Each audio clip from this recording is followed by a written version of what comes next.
네, 안녕하세요. 저 오늘 발표를 맡게 된 서울대학교의 이건웅이라고 합니다.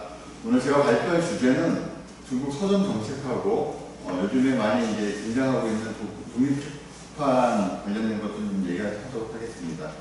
특히 이제 그 중에서도 이제 복합 문화공간으로서의 서점을 한번 얘기하도록 하겠습니다. 다들 잘 아시다시피 중국은 굉장히 큰 나라입니다.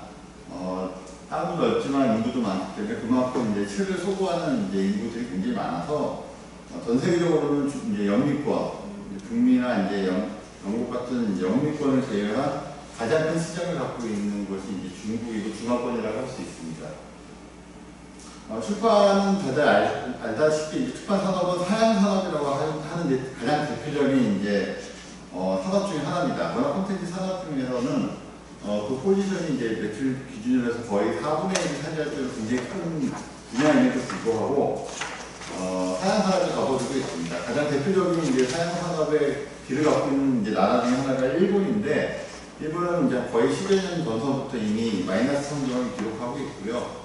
우리나라 같은 경우도 이제 거의 제로섬에 있어서 이제 나라로 떨어지는 길만 남아있죠. 그래서 이제 여기 이제 출판이라 하면 이제 신문, 전기, 간행물, 도서출판 요거 세 가지를 같이 묶어서 얘기하는 건데, 신문사 같은 경우도 지금 디지털 하나 아니면 방송 등으로 이제 변화를 모색하고 있고, 전기, 간행물, 잡지도 마찬가지로 출판도 디지털 출판이라든지 다른 쪽으로 많이 지금 변모하고 있습니다. 그게 이제 생존의 이제 법칙이고, 또 그렇게 해야 할 또 이제 출판이 또 연속이 되겠죠. 이제 출판을 기준으로 할 때 보통 출판사들이 지금 책을 내는 행위에 대해서 이제 중점을 갖고 있는데, 저는 이제 그것도 중요하지만 오늘 주제 발표는 그 책을 판매하게 되는 공간이 이제 서점이라고 하는 것에 대해서 이제 관심을 갖게 된 거고요. 그중에서 중국 출판은 어떻게 지금 작동되고 있는지를 살펴보는 겁니다. 그 이유 중에 또 하나는 뭐냐면, 앞서 얘기했던 이제 그 주요 선진국들 중에서 아니면 규모가 큰 탑10 안에 있는 그 국가들 중에서 출판 산업이 하향 산업이 아니거나 아니면 지금 감퇴하지 않고 여전히 성장세를 보이고 있는 유일한 나라 중에 하나가 중국입니다. 여전히 책을 많이 읽고 있고 책을 출판하는 출판사들이 굉장히 큰 규모를 갖고 있죠. 그래서 어떤 형식으로 중국이 활동하고 있고 또 중국 출판에 또 어떤 장점과 단점이 있는지 살펴보려고 연구를 시작했습니다. 여기는 이제 자료는 중국 출판 규모가 굉장히 크다는 것을 중국 자료라든지 아니면 서양 쪽 자료라든지 우리나라 자료를 이제 보여줄 겁니다. 참고하시면 될 것 같습니다. 이것도 마찬가지로 이제 중국에서 생산하고 있는 이제 책의 이제 분량을 이제 보여주고 있는데요. 많은 책을 내고 있다는 것을 이제 의미하는 거죠. 당연히 이제 14억 인구가 되는 만큼 엄청나게 많은 책을 내지 않겠습니까? 그리고 책도 많이 읽고, 중국도 마찬가지지만 교육열이 굉장히 강한 나라 중에 하나입니다. 그래서 10대, 20대 층이 굉장히 많은 독서를 하고 있는데, 그게 이제 이런 데이터를 좀 보여주고 있는 겁니다. 이건 우리나라 이제 자료입니다. 우리나라가 이제 해외인 통계 자료를 이제 복합적으로 해가지고, 중국 출판이 어떻게 지금 흘러가고 있는지를 이제 분야별로 쪼개서 이제 보는 거죠. 종이책하고 보통 이제 전자책으로 보통 나누고요. 최근에는 이제 오디오북도 이제 통계에 넣고 있습니다. 생각보다 오디오북이 굉장히 광범위하게 지금 퍼져 있어가지고, 오디오책을 사실 보고 있습니다. 우리가 무의식적으로 이제 듣고 있었던 그 방송이나 이런 것들이 오디오북인 경우도 많이 있습니다. 그리고 또 중국은 오디오북 시장이 굉장히 커져가지고 일반 강연이나 이런 것들을 오디오북을 형태로 만들어서 판매하는 경우도 많아서 훨씬 더 시장이 넓은 게 좀 특징이라고 할 수 있습니다. 그리고 이제 여기 이제 물리학 도서라든지 여러 가지 이제 통계자료를 보여주고 있습니다. 이것도 참고하시면 될 것 같습니다. 다음은 이제 중국 출판의 특징에 대해서 잠깐 얘기하면, 우리나라나 일반적인 우리가 접해보는 이제 나라들하고는 약간 다릅니다. 사회주의라고 하는 체제 때문에 그렇고요. 가장 크게 다르다고 할 수 있는 것 중에 하나는 우리나라 이제 출판을 담당하는 이제 주무부수가 문화체육관광부라고 한다면, 중국은 선정부에서 관리를 하죠. 중국도 문화관광부가 있습니다. 문화관광부에서 신문이나 이제 우리가 알고 있는 잡지 아니면 방송, 출판 전부 다 선정부에서 관리 감독을 하고 있죠. 이제 그게 가장 큰 차이점이라고 할 수 있죠. 그리고 중국은 출판사가 국유기업입니다.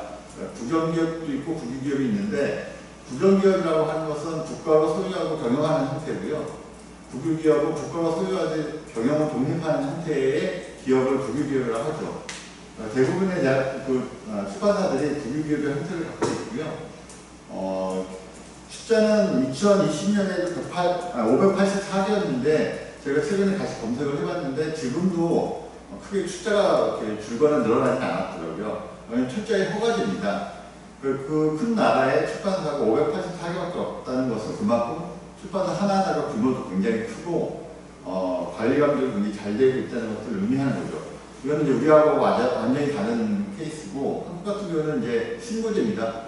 누구든지 여기서 누구든지라고 하는 것은 외국인도 포함됩니다. 외국인도 사업자 등록증은 구청에서 내면 누구든지 허가를 내줄 수 있는 만큼 그냥 신고제이고요. 등록되어 있는 그 출판사 수만 해도 8만 개가 넘습니다, 우리나라는. 그리고 1년에 책 한 권 정도 내는 출판사도 7천 개가 넘을 정도로 굉장히 많은 출판사가 있는 반면에 중국은 적은 출판사를 운영하고 있고요. 출판사 이름들도 중국 인민출판사, 산둥교육출판사 이런 식으로 되어 있는데 앞에 산둥은 지역을 의미하고 가운데 교육은 출판 범위를 한정하고 있는 겁니다. 예를 들면 장수 소년아동 출판사는 장수 성에 있는 소년 아동 관련된 책만 낼 수 있는 출판사라는 걸 의미하는 거죠. 그 출판사마다 책을 낼 수 있는 범위라든지 아니면 그런 지역 같은 것도 이제 구분을 하고 있는 거죠. 물론 이런 이제 그 성단위 아니면 분야 같은 경우는 2001년 WTO 가입하면서 많이 이제 완화가 됐습니다. 그 경기가 많이 희미해지긴 했지만 여전히 지금도 관리 감독을 철저히 하고 있고요. 중국 출판에서 가장 핵심적인 그 혁명이라고 할 수 있다면 2009년 4월에 민영공사라고 문화공사라고 하고 민영출판사라고 부르는데 일부 허용한 점입니다. 584개의 이제 국유기업 출판사들만 운영하다 보니까 출판이 혁신적으로 발전되지 않죠. 굉장히 더디고 방만하게 운영되고 덩치는 큰데 세련된 책들은 못 내고 근데 상업 출판을 하는 것도 있었거든요. 근데 이런 출판사들이 국유기업의 ISBN을 가져와서 자체적으로 이제 암암리의 책을 내는 경우가 많았는데 중국 정부는 이런 암암리를 책 내는 것을 좋아할 리가 없죠. 큰 정부에서. 효율적인 관리 감독을 위해서 일부 민영출판사가 국유출판사하고 손잡고 같이 책을 낼 수 있는 방법을 터준 겁니다. 그래서 우리가 중국 책 중에서 가끔 보면은 출판사 이름 2개가 들어가 있는 책들이 가끔씩 있는데 그거는 이제 민영출판사가 국유출판사하고 손잡고 같이 합작해서 만든 책이라고 생각하시면 되는 겁니다. 이거는 중국의 이제 10대 출판사들을 제가 잠깐 정리한 건데요. 저도 이제 코로나 기간 때 중국하고 왔다 갔다 하는 교류가 없다 보니까 좀 손을 놓고 있었더니 순위가 많이 바뀌었더라고요, 그 사이에. 그래서 오른쪽은 출판 그룹이고요. 왼쪽은 출판사 순인데 중국은 출판 그룹으로 이렇게 엮어져 있습니다. 2001년 WTO에 가입하면서 출판 전체 개혁을 이제 이루게 됐는데 그 중 하나가 출판사들을 그룹화합니다. 덩치를 키웁니다. 왜냐하면 서구에 있는 출판 그룹들은 글로벌된 그룹들이 굉장히 많죠. 예를 들면 우리 굉장히 많이 알고 있는 맥그로힐이라는 이런 출판사들 굉장히 크지 않습니까? 그런 출판사들하고 대응하기 위해서 이제 그 지역의 형에 있는 출판사들은 이제 묶어서 덩치를 키우면서 이제 그룹화를 하는데 그러면서 이제 출판계 안에서도 이제 경쟁이 이제 심화되기 시작되죠. 그래서 베이징에 있는 중국 출판 그룹이 가장 큰 그리고 가장 대표적인 출판 그룹이라고 할 수 있고요. 그다음에 중심 출판 그룹은 가장 상업적인 출판 그룹 중에 가장 대표적인 곳입니다. 중심 출판 그룹은 중심은행이라고 하는 금융사도 갖고 있을 정도로 굉장히 자본력이 좋고 굉장히 사이즈가 크죠. 장수 보건 출판 그룹은 역대 최고의 매출과 가장 영향력이 있는 지방 출판 그룹 중에 하나입니다. 사실 그 전체 수익 중에 매출을 따지면 장수공학 출판 그룹이 압도적으로 많습니다. 근데 이제 중국이 통계를 항상 낼 때 상징성 있는 것들을 항상 앞에 올려놓는 그런 이상한 버릇들이 있거든요. 예를 들면은 우리가 제일 좋은 대학이라고 하면은 베이징 대학하고清華대학을 손꼽지 않습니까? 사이즈를 보면 저장대학이 훨씬 더 크거든요. 근데 이제 우리가 이제 그런 거는 차지하더라도 상징성이 있거나 가장 대표 주자는 따로 이제 내세우는 경우가 있죠. 상하이 이제 세계 출판 그룹 같은 경우도 베이징의 이제 출판 그룹에 이제 견주어서 굉장히 상업적이고 출판을 잘하는 출판 그룹입니다. 이 아이도 마찬가지로 이제 그 지역마다 대표하는 출판 그룹들이 있어서 아미, 뭐 광동 이런 식으로 저장 이런 식으로 천 단위의 출판 그룹이 존재하고 있고요. 이 하나가 우리나라 인구보다 뭐 많게는 2배, 3배 정도 많지 않습니까? 이 출판 그룹이 이제 보통 매출이 1년 매출이 한 4조에서 한 3조 정도 사이즈가 되거든요. 굉장히 큰 출판 그룹을 할 수 있고요. 우리나라에서 가장 큰 출판 그룹이라고 할 수 있는 게 웅진인데, 웅진은 출판뿐만 아니라 되게 굉장히 다양한 사업을 하고 있지 않습니까? 웅진이 한 그 1조 정도의 매출을 올리고 있습니다. 그런 굉장히 많은 차이를 보이고 있다는 걸 알 수 있고요. 여기는 이제 개별 출판사들, 출판 그룹으로 묶어져 있는 걸 말고 개별 출판사들 중에서 순위가 나타나 있는데, 인문교육 출판사하고 인문문학 출판사라든지 고등교육 출판사 같은 경우는 교과서를 만드는 출판사입니다. 우리나라도 천재교과서라든지 이런 교과서 출판사는 단위가 1000억 단위예요. 천재교과서 1년 매출이 한 2억, 2,300억 정도가 되거든요. 단행본 출판사에서 가장 큰 출판사들은 500억이 넘지 않습니다. 그러니까 교과서, 교육 관련된 책을 내는 출판사가 사이즈가 클 수밖에 없고요. 우리가 또 교과서 출판사 말고 교육 출판이라고 하는 데가 있습니다. 아까 얘기했던 웅진이라든지 재능교육이라든지 능률교육 다 출판사에서 시작해가지고 다 성장하고 큰 회사도 성장한 케이스거든요. 그런 좀 교육을 기반으로 하고 있는 출판사가 어느 나라든 사이즈가 굉장히 큰데 중국도 같습니다. 그 외에는 이제 뭐 탤런트 서점이라든지 상무이서관, 중화서관 같은 이제 출판사들이 굉장히 큰 특징을 갖고 있는데, 중국의 자존심이라고 하는 출판사는 상무이서관하고 중화서관입니다. 가장 오랜 역사를 갖추고 있고 가장 그 권위를 갖고 있는 출판사라고 해서 학자들이 이제 상무이서관이라든지 중화서관 같은 곳에서 책을 내기를 갈망하는 그런 대표적인 서점이라고 출판사라고 할 수 있습니다. 그리고 아까 제가 중심 출판사들이 상업적으로 잘한다고 했는데 중심 출판사도 있습니다. 네. 중심 출판사도 베이징에 있고 가장 상업적인 출판사고, 우리하고 또 차이가 조금 있다고 한다면 중국이 생각보다 과학기술이 굉장히 발달한 나라입니다. 과학기술이 굉장히 지각되어 있고 투자를 많이 하는 나라죠. 이거는 이제 국방하고 연관되기도 하지만 2000시기부터 우주정거장까지 다 갖추고 있는 나라 중에 하나가 유일한 나라가 중국이거든요. 과학기술 굉장히 많은 집중을 하고 있기 때문에 과학 특허 관련 책들도 굉장히 많이 팔리는 게 특징이라고 할 수 있습니다. 그리고 여기 이제 순서에 빠진 게 있는데, 외국어 교육 연구 출판사라고 있습니다. 영어책 만들고 외국어책 만드는 출판사였는데 추계에서 밀렸습니다. 그러니까 중국도 이제 외국어는 이제 인기 과목이 아니고 인기 책이 아닌 거예요. 우리가 아시다시피 AI라고 하는 강력한 지금 경쟁 상대가 생기면서 외국어를 굳이 공부해야 되나? 라는 지금 의문점이 생기지 않습니까? 서울에 있는 한국 외대 같은 경우도 학교를 구조적으로 좀 바꾸고 있거든요. 그 이유는 기술의 발전이 외국어라고 하는 것을 그냥 단순히 도구화시키면서 이게 좀 쇠락하고 있는 거죠. 중국도 마찬가지로 외국어 외연사는 한 3, 4등 정도 했었습니다, 1년에. 근데 지금 순위권을 바뀌어서 이제 1년할 정도로 외국어에 대한 인기는 떨어지고 있는 거죠. 이거는 이제 우리나라의 관계를 좀 약간 보여주려고 갖고 온 건데요. 우리나라하고 중국하고 수출, 저작권 수출액은 한국이 압도적으로 높았습니다. 한 3배 정도 높았는데, 아시다시피 2016년 사드 배치하면서 중국이 우리나라 모든 문화상품에 대한 수입을 다 금지하죠. 문화상품에 대한 전반적인 걸 다 금지합니다. 우리나라, 거기에 이제 책도 포함이 되겠죠. 그래서 우리나라가 1년에 2016년, 2015년이나 2016년까지는 저희가 수출을 평균 정도를 1년에 만약에 수출을 했다면 중국의 도서는 300, 400 정도를 저희가 수입을 했거든요. 그런데 우리는 그냥 중국책 수입하는 거는 그냥 계속 수입을 했는데 중국은 급격하게 떨어졌습니다. 그래서 여기 보시면 2018년, 19년까지 하면은 100쪽에서 150쪽 정도 수입을 했습니다. 2020년은 코로나19 때문에 약간 한계가 왜곡되어 있잖아요. 그건 제가 안 갖고 왔고, 극단적으로 이제 떨어지게 되는 거죠. 10분의 1을 줄어듭니다. 이게 이제 사드 배치 이후에 행정관계, 문화관계에서의 악영향을 단적으로 보여주는데, 출판에 큰 영향을 미치고 있죠.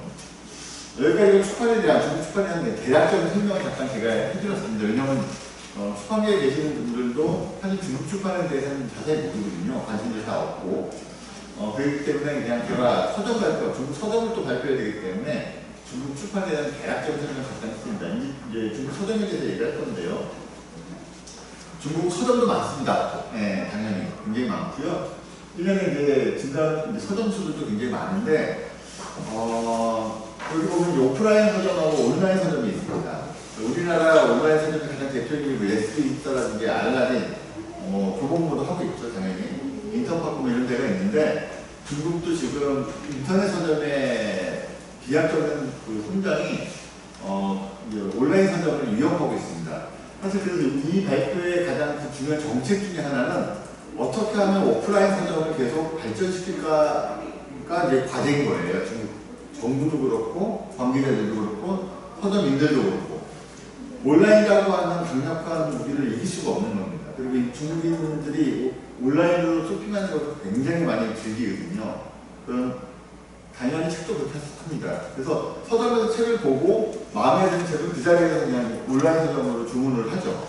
이런 것들이 오래되었기 때문에 파란색이 이제 온라인 서점이 이제 지금 내년에 매년 이제 개점하는 숫자라고 한다면 오프라인 서점은 주황색입니다. 그래서 점점 내려가고 있고요. 오프라인 서점은 이제 서점이 생기는 거는 온라인 서점은 늘어나고 있습니다. 어떻게 보면 예측 가능한 통계라고 할 수 있는 거죠. 자연스럽다고 볼 수도 있는 거고요.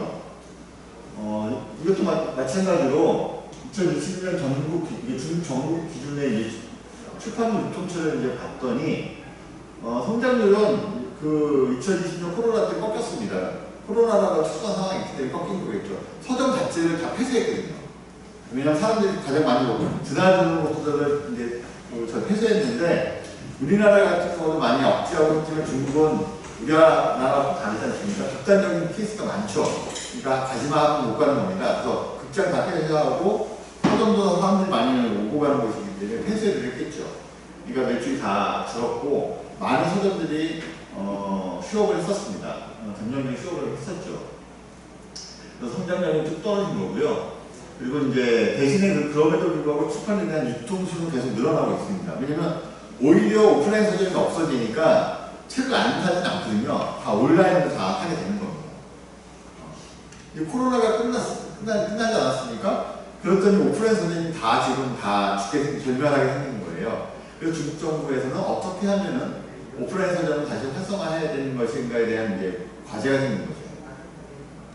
그리고 그게 이제 사실은 이제 여기 제가 오늘 얘기하려고 하는 거에 가장 큰 주요점이라고 할 수 있습니다. 이것도 이제 통계자료입니다. 서점의 규모를 알려주는 거라서 넘어가도록 하겠습니다.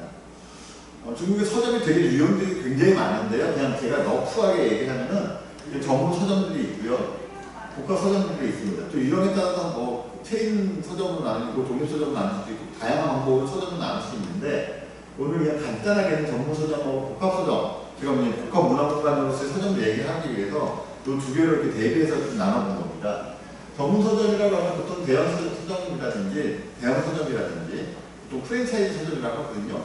교보문고 같은 데가 가장 대표적인 프랜차이즈 서점인 겁니다. 영통문고 같은 데가. 그리고 신화서점은 중국에서 아까 얘기했던 국유 기업이 소유하고 있는 국유 기업입니다. 국가가 만든 서점인 거죠. 그래서 일반 대형 서점하고 신화서점하고는 구분을 합니다. 그 신화서점은 그 낙후한 서점의 중국에서 가장 대명사였는데 최근에는 혁신을 이루어가지고 신화서점이 굉장히 세련되고 굉장히 경영적인 면에서 되게 특출한 면을 보이고 있습니다. 왜냐면 덩치가 커서 그렇습니다. 자본이 많기 때문에 혁신도 빨리 할 수 있었던 것 같아요. 밑에 보면 공항서점이라든지 이제 여러 가지 특수한 서점들이 있는데요. 우리가 그 공항 같은 데 해외 나가시면 공항에 서점들이 있는 꼭 보이지 않습니까? 그 공항 서점 매출이 생각보다 상당히 높습니다. 그래서 출판사에서는 그 공항 서점에 입점하는 게 굉장히 중요한 영업 중에 하나예요. 영업력이 굉장히 뛰어나요. 생각보다 많이 요즘에 이제 많이 이제 감소했지만 그 굉장히 그 독특한 유통 채널 중에 하나가 공항 서점 같은 곳이죠. 그러니까 우리가 잘 생각은 못하지만 늘 곁에 있었던 그 서점 중에 하나가 이제 공항 서점인 거죠. 복합 문화공간으로서의 서점은 계속 지금 분화되고 있고 발전하고 있어요. 사실 이게 이제 서점의 미래라고 할 수 있는 거고, 제가 지금 무너져 내려가고 있는 서점이 다시 일어날 수 있는 것은 독립서점 같은 복합 문화공간으로서의 서점이 경쟁력이 있지 않겠느냐 해가지고 제가 얘기를 하고 싶은 거거든요. 사실은 서비스업이 이제 서비스업으로 되고 있죠. 식당이나 카페, 우리가 북카페 같은 경우는 신축하지 않습니까? 요즘에는 신축합니다. 중국에도 바가 있어요. 바. 서점 안에 바가 있습니다. 위스키나 뭐 흑맥주 같은 거, 와인 같은 거 기본으로 팔고요. 간단한 음료 같은 음식 같은 거는 팔아가지고 서점에서 술을 마실 수 있어요. 옛날에는 굉장히 금기무시했던 거죠. 근데 그런 걸 다 깼습니다. 그래서 식당이 아예 파편한 식당이 있고요. 바도 있습니다. 전시 공간을 많이 활용해요. 그래서 중국 출판그룹 중에서는 예술품이라든지 전시품을 갖고 있는 출판그룹들도 굉장히 많습니다. 제가 오늘 새벽에 저도 칭다오에서 그 허월 인천공원 찍고 제가 여기 제주도로 넘어왔거든요. 칭다오 출판그룹을 갔는데 칭다오 출판그룹은 칭다오 서점에 있는 칭다오 신화서점을 운영하고 있고요. 그 그룹 건물 자체 1층은 전부 다 갤러리예요. 제가 출판사 1층이 갤러리가 제 특색이라고 했더니 본인 출판사에서 예술 관련된 책들을 굉장히 많이 낸다고 합니다. 자연스럽게 그쪽에 인맥이 생기고 오피니언 리더들을 많이 알게 되거든요. 왜냐하면 책을 낸다는 것은 그 분야의 최고인 분들을 섭외해가지고 책을 내잖아요. 그러다 보면 관계심이 생기면서 인맥이 생기고 자연스럽게 갤러리도 만들게 되고 예술품을 다루는 일들을 많이 하게 됩니다.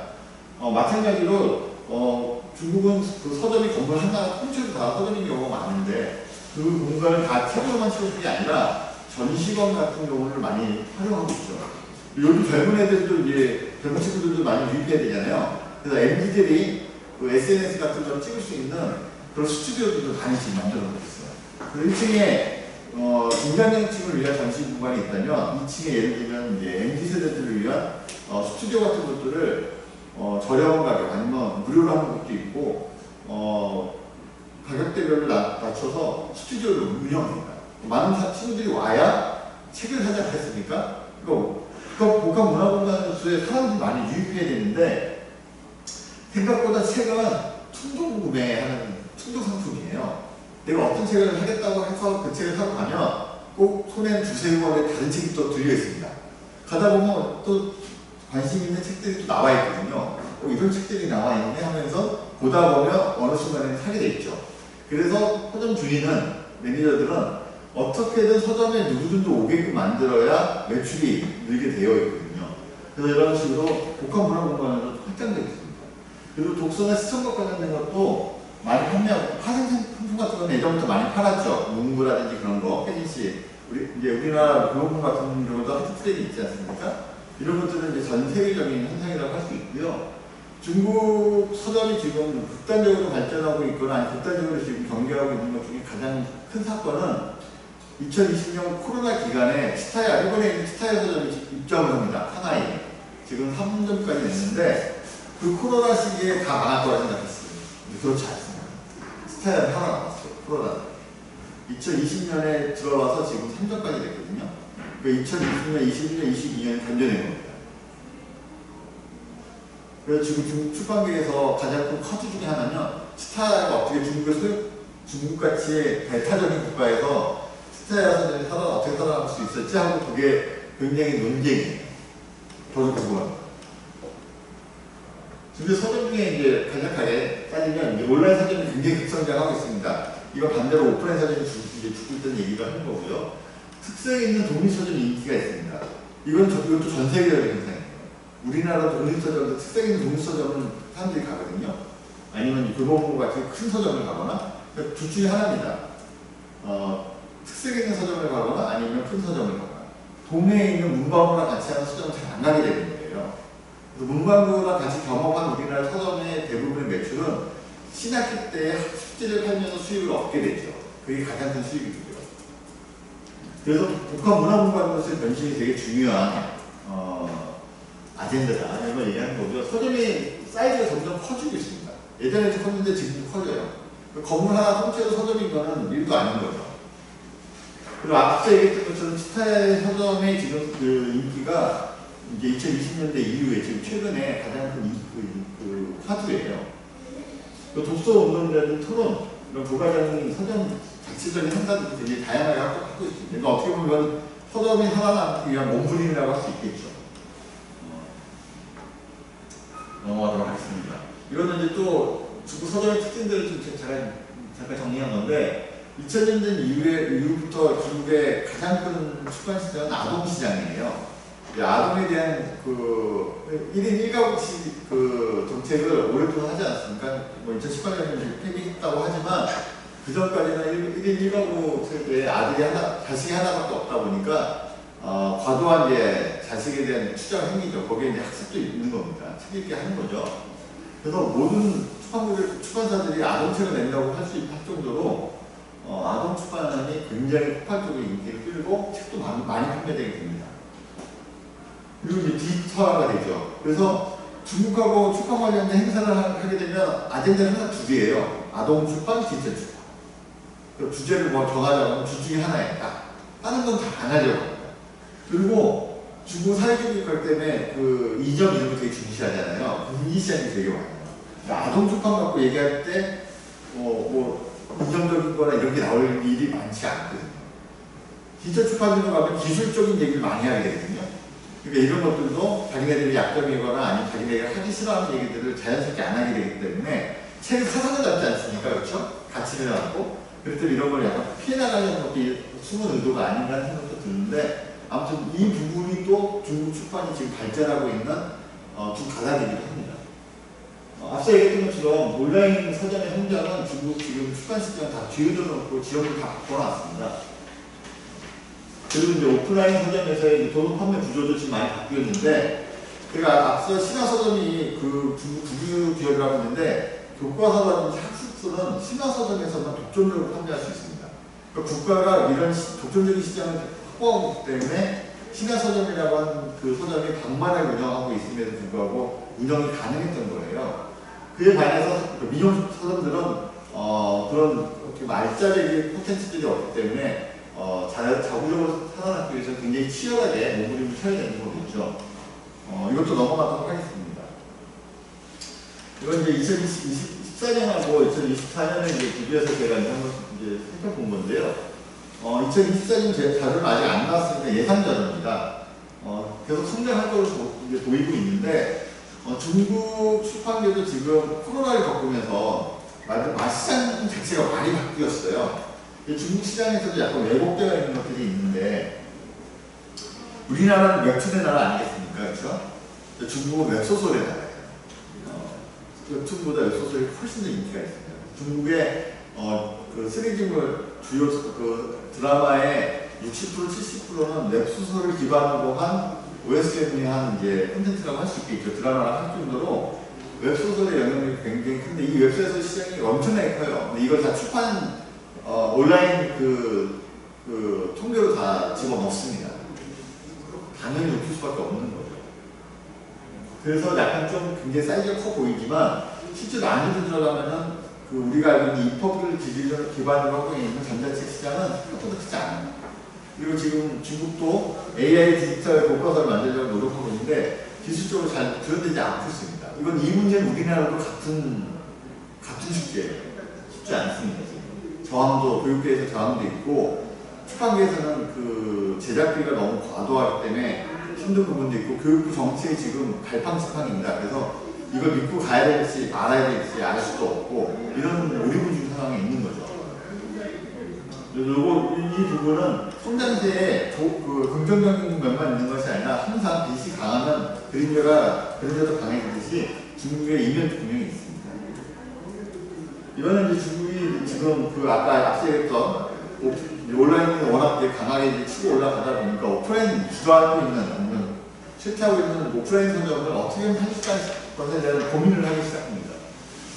여기서 이제 선진국에서 시행됐던 저세율, 영세율 정책을 수동적으로 이제 사용했다고 했는데, 아까 뒤에 있는 여기 1선, 2선, 3선 도시들을 순차적으로 이런 시스템을 한번 적용을 해본 겁니다. 중국 정부가.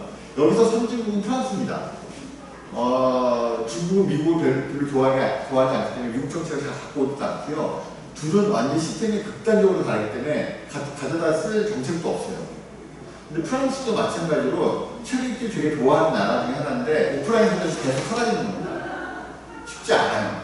그래서 그 프랑스 정부에서 어떻게 하면 오프라인 서점이 지속 가능할 것인가에 고민하다가 저세율이거나 아니면 아예 세금을 매기지 않는 정책을 매겨왔어요. 근데 바로 효과가 와요. 바로. 그러니까 현금을 당장 주거나 아니면 그 세금을 깎아주고 하면은 효과는 당장 오는데요. 이건 지속 가능한 방법 중에 아닌 것 같아요. 단순히 내가 만약에 100억을 벌어서 10%인 만약에 10억을 떼줘야 되는데 10억을 안 줘도 된다면 100억이 매출로 잡히는 거잖아요. 굉장히 큰 돈이죠. 서점 같은 경우는 그 10%를 벌기 위해서 영업을 하는 건데 그 10%를 부가롭다 세금이 안 가져간다면 굉장히 큰 수익이 되는 거거든요. 사실 바꿔 얘기하면. 그럼 어떻게 보면은 서점 개별적인 서점으로 보면 굉장히 유효한 정책인 건 맞는 것 같아요.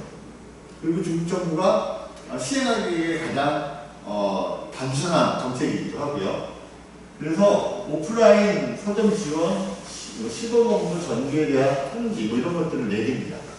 그러니까 중국은 법이 있잖아요. 법을 잘 활용하지 않고요. 이런 통지, 의견 이런 걸로 텍스로 그냥 하단을 주고 시행합니다. 우리나라 같은 경우는 한국 출판문화산업진흥법 이런 게 법이 있거든요. 근데 중국은 그런 법이 없어요. 그냥 조례가 있습니다. 출판관리 조례. 그러니까 법보다 상당히 낮은 정도의 법령이 있고요. 그 법령도 소소하게 많아서 이런 통지나 무슨 의견 이런 걸 내려가지고 그때 정책을 펼치죠. 그래서 2014년에 시범적으로 이제 베이징, 상하이 같은 아까 일선 도시를 먼저 선정해서 이제 시행했고요. 요게 반응이 좋았어요. 그래서 이걸 확대하기 시작합니다. 그래서 2018년에도 확대했고 2021년, 2023년 12월까지도 이걸 시행했는데 전면적인 세제 혜택으로 확대했습니다. 그래서 아예 세금 받지 않았어요. 2021년부터 2023년까지는 코로나 기간이기도 하지 않습니까? 그때 아예 세금을 받지 않고 서점에 대한 이제 자구책으로서의 역할을 해준 거죠. 이거는 어떻게 보면은 중국 정부가 해줄 수 있는 가장 달콤한 효과라고 할 수 있습니다. 이거는 이제 그럼에도 불구하고 중국의 서점들이 많이 폐업을 했습니다. 엄청나게 많이 폐업을 했는데 베이징에 있는 이제 오랜 역사를 갖고 있는 서점들이 문을 많이 닫았어요. 예를 들면 대학가 주변에 서점들이 굉장히 많은데 인문서라든지 뭐 과학서, 외국어 관련된 전문 서점들도 굉장히 많이 문을 닫았죠. 그리고 중국의 베이징에는 중반촌이라고 하는 디지털 단지가 있는데 거기에도 그 서점촌이 있었습니다. 근데 지금은 디지털 존으로 바뀌면서 우리가 상황같이 이렇게 바뀌면서 서점들이 전부 다 퇴출당했어요. 우리가 알고 있는 세계적인 뭐 구글 같은 아마존 같은 기업들이 거기 와 있습니다. 다 중간촌. 그러니까 이런 중간촌 같은 이런 이제 서점, 건물 하나 전체가 다 서점이었거든요. 높은 임대료뿐만 아니라 경쟁력이 되지 않는 거죠. 그리고 그 중고 서점들도 굉장히 수십 개가 있었는데 다 사라졌습니다. 제가 2011, 12년에 제가 베이징에서 1년 동안 살았었는데 그때 이미 거의 70, 80% 사라졌거든요. 지금은 이제 10년도 넘었으니까 지금은 이제 멸종했죠. 아예 이제 없는 겁니다. 그러니까 경쟁력이 없는 서점들은 다 이제 사라지는 거예요. 이게 최근에 이 서점의 모습인데 이런 서점 요즘 우리가 안 가죠. 이런 서점은 협소하기도 하지만 그냥 우리로 따지면 이제 중고책방 같은 느낌이 들잖아요. 우리 알라딘에서 중고책방은 이렇게 하지도 않아요. 되게 세련되게 하지 않습니까? 이렇게 하면 이제 중국인들 안 가는 거죠. 아까 제가 신화서점 잠깐 얘기했는데 그 신화서점, 민영서점 이제 각기 좀 잠깐 설명할 건데요. 신화서점 중국에서 가장 오래된 서점 중에 하나고요. 국가에서 운영합니다. 사이즈는 굉장히 커요. 여기 그 1937년에 이제 그 신화서점이 만들어졌다고 하니까 지금 신중보다 오래된 역사고요. 이 신화서점이라고 써 있는 그 한자는 마오쩌둥이 쓴 신필입니다. 마오쩌둥이 쓴 신필은 바꾸지 않아요. 우리는 이제 시대가 바뀌면 로고도 바뀌고 이러는데 조덤한 존재이기 때문에 많이 건들지 못합니다. 신화서점은 최초의 신화서점이고 계속 늘어나고 있고요. 해외에도 진출합니다. 신화서점이 국가 정책이에요. 이거는 이제 다양한 이제 신화서점들을 보여주고 있는 겁니다. 베이징에 가면 엉투진이라고 있습니다. 엉투거리 같이 우리나라 명동거리가 있거든요. 거기 가면은 엉투진 서점이 있어서 관광 단지 중 하나고요. 그 뒤에 가면은 이제 시장 골목이 있어서 우리 뭐 전갈 같은 거, 진해 같은 거 튀겨서 파는 것도 있거든요. 그런 관광지입니다. 이렇게 기귀한 음식들도 팔고 여러 뭐 볼거리도 많은 그 앞에 딱 엉투진 서점이 있어요. 예전에는 건물 전체를 거의 다 서점을 썼는데 지금은 그렇게 하지는 않습니다. 옛날식 이제 신화서점이고요. 신화서점도 이제 많이 모던하게 지금 바뀌고 있습니다. 제가 오늘 제가 칭따에서 왔다고 하지 않았습니까? 어저께 찍었던 사진 제가 올렸거든요. 그래서 밤에 와가지고 칭따 여기 서점 제가 지나가면서는 봤는데 들어가면 처음이었거든요. 그랬더니 이제 아직 신년 분위기여가지고 신년 관련된 행사들 많이 하고 있었고요. 잘 보일지 모르겠는데 여기 오른쪽에 마오쩌둥 선집을 지금 맨 앞에 딱 들어오자마자 마오쩌둥 선집을 팔고 있고 왼쪽에 시진핑 선집을 팔고 있어요. 그래서 지금 중국 정부는 시진핑을 마오쩌둥하고 같은 등급으로 지금 실격화하고 있는 작업을 하고 있다고 하더라고요. 그래서 모든 기관에서 이런 것들을 노력하고 있고 오른쪽 맨 끝에 있는 건 유화 작품인데 우리나라에서 가장 유명한 중국 작가가 유화예요. 유화의 형제 내선관 작품들이 많습니다. 매열기 같은 데는 작품들이 많은데 유화는 중국에서 인기 좋은지 아예 별도의 섹션이 있더라고요. 그러니까. 그리고 좀 약간 좀 놀라웠던 것 중에 하나는 최근에 중국 책들 표지가 굉장히 화려하고 세련되게 많이 바뀌었더라고요. 그러니까. 그래서 중국도 변화하고 있구나. 원래 중국 책들은 표지가 원래 이렇게 생겨야 되거든요. 이렇게 아무 색깔도 없이 막 촌스러워야 되거든요. 근데 굉장히 화려하고 다이나믹하게 바뀌고 있더라고요. 그런 것들이 좀 약간 차이점이라 할 수 있었던 것 같습니다. 요거는 이제 예전에 중국에서 시행했던 계획경제 때 출판 시스템으로 넘어가겠습니다. 다음은 신화서점은 사실은 있다고 정도만 알고 있으면 되고요. 사실 중요한 건 민영서점이죠. 민영서점이 어떻게 살아남느냐가 중요한 건데 상하이에 있는 치타야 서점, 이제 치타야 서점 앞에 제가 문제적 서점이라고 하는 치타야 서점이 2020년에 오픈했고요. 시지프 서점이라든지 최근에는 신화서점도 이제 변화를 모색하고 있습니다. 온라인 서점은 장당망하고 징둥, 그 다음에 아마존 차이나가 1, 2, 3점을 하고 있어요. 이 외에 굉장히 매출을 많이 올리는 데가 많은데 이 세 곳이 가장 대표적입니다. 징둥은 택배 같은 거 유통업체인데 출판에도 손을 댄 겁니다. 서점도 네트워크 많이 있으니까 거기에 책이라고 하는 상품도 하나 얹은 거죠. 어떻게 보면 지금 2등을 하고 있습니다. 단당망은 기존에 원래 강세였어요. 그래서 우리 일단 예스 정도 되고요. 가장 책을 많이 구매할 수 있는 곳이 사실 단당망이죠. 그래서 단당망이 어떤 형식을 펼치는지에 따라서 밑에 있는 이제 유형 서점들이 거기에 수령이 되게 되는 거예요. 이거는 이제 독특한 서점들을 제가 보여주려고 하는데 산림서점은 서점이면서 동시에 출판사이기도 하고요. 24시간을 운영하는 중국에서 거의 유일한 서점이었습니다. 지금은 24시간 서점이 많아졌어요. 근데 처음 시도하는 거죠. 24시간 서점 가능해? 이런 거죠. 근데 이제 여기도 마찬가지로 청와대 안에 동쪽 위쪽에다가 분점을 했었는데 그 분점을 하나 뒀더라고요. 제가 분점됐다고 너무 신기해가지고 새벽 2시, 3시에 일부러 호텔 근처에 잡아서 걸어가서 가본 적이 있어요. 그때는 코로나 전이었기 때문에 오픈하고 있었거든요. 근데 만약에 한 40명이 있다고 그러면 한 20명은 카페나 옆에 자고 있고요. 한 20명 책을 보고 있고 이러고 있더라고요. 그래서 한 30분, 1시간 정도 보고 돌아와서 이제 잤던 기억이 있는데 24시간 진짜로 운영하고 있더라고요. 이거 좀 특이한 서점입니다. 본점은 베이징 중심가에 있어요. 보통 미술관 거리라고 하는 거 그쪽에 바로 사진 서점이 있어서 어떻게 보면 관광지로서도 사람들이 많이 갈 수 있는 그런 곳이죠. 그 바로 옆에 라오스총이라고 하는 오래된 걸레거든 총이요. 그 서점은 외국인들이 많이 가는 서점입니다. 꽤만해요. 식당도 하고 카페도 하고 책도 팔배하고 하는데 수익의 70% 80%는 책보다는 이제 음료라든지 외국인 관광객들이 오는 걸로 이제 수익을 얻는데 예쁘기도 하고 중국의 특색을 잘 보여주고 있습니다. 그래서 관광객들이 많이 가는 서점이긴 한데 여기도 이제 코로나 때는 잠깐 폐점하다가 최근에 이제 다시 문을 열었다고 합니다. 그리고 관광지로서의 라오스총이죠. 페이지 1은 여기 프랜차이즈 서점인데 시시프 같이 그냥 가장 모던한 중국에서 이제 가장 모던한 서점이 어디야? 그러면 페이지 1을 보통 얘기하죠.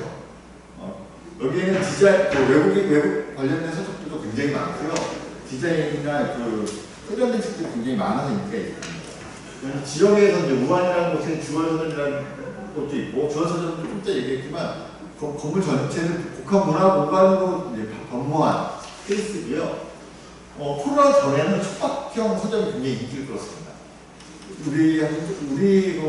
요즘에 우리 카툰 카페 가보셨나요? 하고 비슷해. 또 큰 사이즈라고 생각하시면 됩니다. 카툰 카페 가보시면요, 도구 같은 걸 파놨어요. 그래서 연인들끼리 거기서 그냥 책 보고 라면도 사 먹고 뭐 이렇게 할 수 있게끔 해놨거든요. 요즘 많이 바뀌었거든요. 옛날에 만화방이 아니라 카툰 카페라고 해서 많이 좀 세련되게 바뀌었거든요. 중국은 아예 숙박이 가능한 정도로 되어 있습니다. 여기 이제 주얼서점 같은 경우는 저 건물이고요. 그 안에 전시관도 있고 갤러리도 있고 카페도 있고, 아까 앞서 얘기했던 복합 문화공간으로서의 모든 양식을 다 갖춘 서점 중에 가장 대표적인 게 주얼서점이죠. 코로나 때 살아남은 서점 중에 하나입니다. 그래서 여기가 이제 민영 서점들이 어떻게 하면 자구책으로 살아남을 수 있을까에 대해서 논의했는데, 숙박회 서점이 그때 반짝 인기를 끌었어요.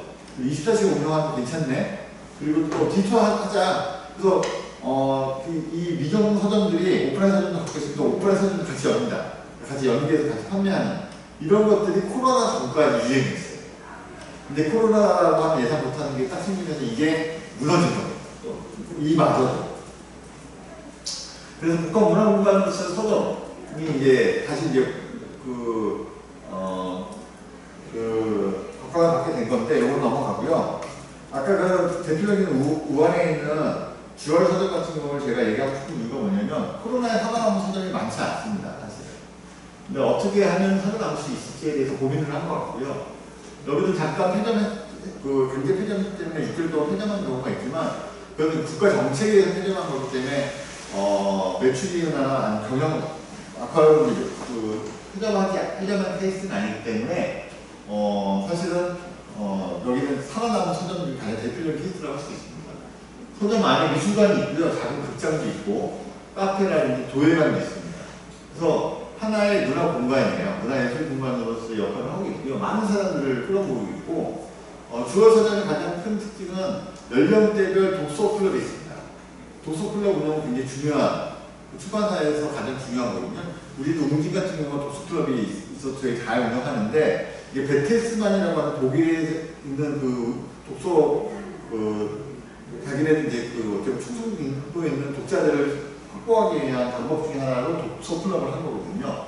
그거를 웅진에서 우리나라 같은 경우도 하고 있고, 중국 같은 경우도 이런 자기네 나라에 맞는 독서 클럽을 많이 운영하고 있습니다. 실조한 사람이 생각보다 많지 않습니까? 분야별로. 그렇게 운영을 하고 있는 거죠. 하는 게 굉장히 많습니다. 이제 마지막으로 결론적으로 이제 가야 될 것 같아서, 중서점의 문제점하고 이제 자구책 어떻게 이제 성장해야 될 것인가에 대한 건데, 위에는 이제 일반적인 오프라인 서점의 이제 문제점이고, 안에는 서점을 직접 경영하는 경영자의 입장에서 뽑은 문제점, 이렇게 두 개를 나눠봤습니다. 일반적인 문제점이라면 도서를 대체할 만한 필요 콘텐츠가 너무 많다는 거죠. 일단 우리 책은 이 핸드폰 하나를 못 이깁니다. 모든 콘텐츠가 지금 스마트폰에 다 압축되어 있잖아요. 그러니까 스마트폰을 보지 책을 보지 않죠. 그 얘기입니다. 그리고 진짜 출판 생각보다 부진합니다. 매출은 되게 올라가는 것처럼 보이지만 그 매출에는 아까 얘기했던 웹소설 같은 이런 콘텐츠들이 차지하고 있어요. 우리가 수입하는 도서 출판에 관련된 콘텐츠들은 빈약합니다. 서점 비용적인 부분에서 큰 도전을 받고 있다는 이 얘기는 뭐냐면, 서점이 중도 임금이라든지 임대료가 올라가고 있어요. 그 올라가는 임대료하고 인건비를 책을 팔아서 감당이 안 되고 있습니다. 중국 대다수의 서점은 서점 공간을 잘 활용하지 못하고 있죠. 이게 복합문화 공간에서 활용을 해야 되는데 이러지 못한다는 얘기를 하는 겁니다. 요즘 많이 바뀐 거죠. 한국인의 눈으로 봐서 만약에 중국 서점을 보면 답답합니다. 우리가 치타야 서점 가면 배울 게 있다고 생각을 하는데, 가면 좀 답답하죠. 서점 변형이 뽑은 문제도 다릅니다. 서점을 일단 오지는 않는다는 거예요. 입장이 완전 다르죠. 뭐 다 좋은데, 일단 와야 감사하다는데 오진 않아. 하나면. 가장 큰 문제죠. 유입을 하게끔 만들어야 되는 게 가장 큰 문제가 되는 거고요. 고정비용에 의한 상승, 고정비용의 상승이 가장 큰 문제라고 쫓습니다. 이건 아까 네 번째하고 연결되는 거겠죠. 임대료, 수수료, 정리료, 인건비 부담, 이게 가장 큰 악재다. 사람 안 쓸 수도 없고 효율적인 경영이 안 돼서 되는 문제도 분명히 있습니다. 여기 이거는 이제 그래서 통계를 돌려본 거죠. 어떻게 하면 자구책이 될 수 있을 것인가 했더니 이건 이제 수익개발 위한 자구책인데 온라인 서점을 만들어보자. 오프라인 서점도 온라인 서점하고 병행하자. 뭐 이런 겁니다. SNS를 통해서 책을 판매하자. 라이브 커머스를 통해서 책을 판매해보자. 회원 개발을 해라.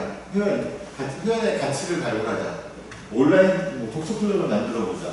이런 것들이 하는 겁니다. 실제로 하고 있고 이런 것들을 해야 국가가 정책을 펴서 지원금을 주거나 면세.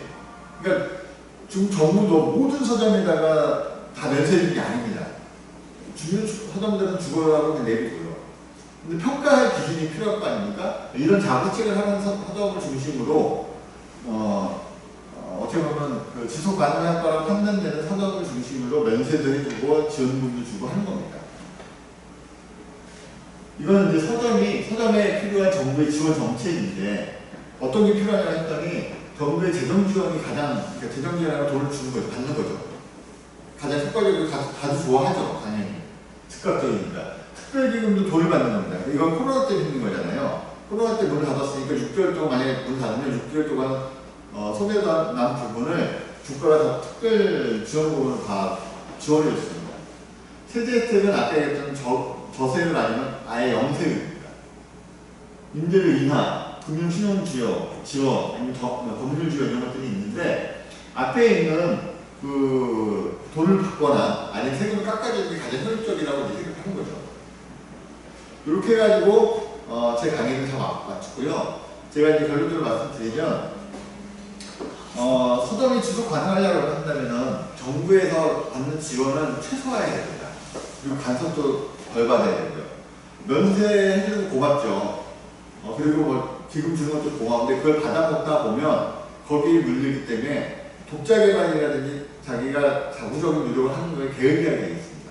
그래서 어떻게 하면 서점의 공간을 활용할 수 있는지를 고민해야 되거든요. 이 서점이 만약 요 정도 20평 정도에 되는 구조의 책들을 배열하고 판매해야 되는데 옛날같이 식으로 책을 배열해서 판매하면 안 된다는 거죠. 어떻게 효율적으로 사람들이 유입할 수 있는 복합문화 공간으로서의 역할을 할 수 있는지가